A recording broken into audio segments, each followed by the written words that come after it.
Баршаңызға қайырлы күн достар. Бүгін осындай өте керемет дәмді болып пісетін сметанник пирогын жасайтын боламыз.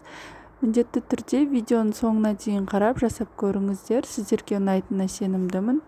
Менің видео рецепттерімді жіберіп алмау үшін менің каналыма тіркеліп, қоңырауша белгісін басуды ұмытпаңыздар. Қамырымызға ең алдымен керегі бізге ұн, қант, қопсытқыш, сары май, жұмыртқа. Ең алдымен ұнымызға 1 шай қасық қопсытқышымызды салып араластырып аламыз. Таза құрғақ ыдысымызға саламыз. Үстінен қантымызды қосамыз.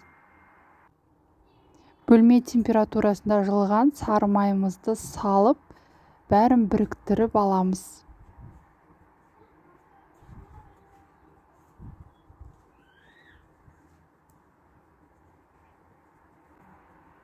Бізде осындай крошка пайда болу керек. Үстінен жұмыртқамызды қосып, қолымызбен араластырып, жұмсақ қамыр илеп аламыз.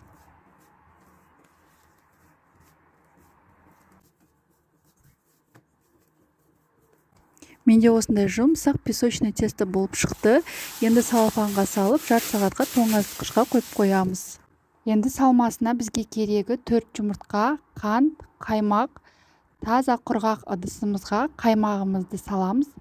Менде 20% қаймақ, 20-25% қаймақты алсаңыздар болады. Үстінен қантымызды қосамыз. Жұмыртқамызды саламыз. Енді венчиктің көмегімен жақсылап барлығын біріктіріп, араластырып шығамыз.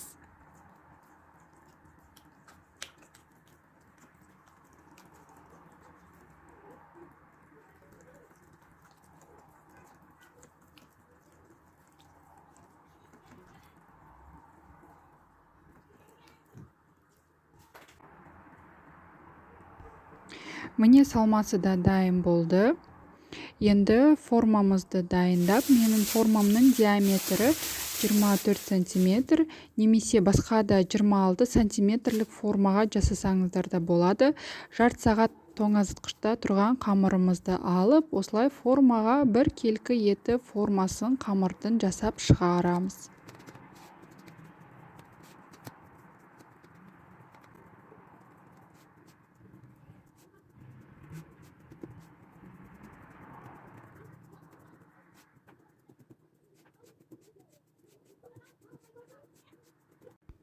Міне формамыз да дайын болды. Енді салмамызды осы қамырымыздың ішіне құйып аламыз.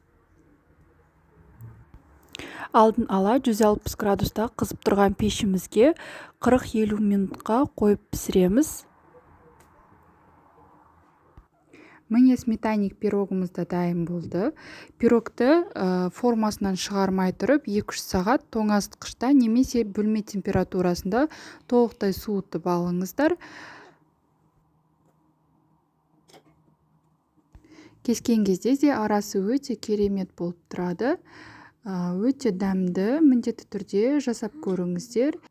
Егер де сіздерге менің видео рецептім ұнаған болса, өз пікірлеріңізді қалдырып, лайк қоюды ұмытпаңыздар. Сіздермен болған Гүлвира.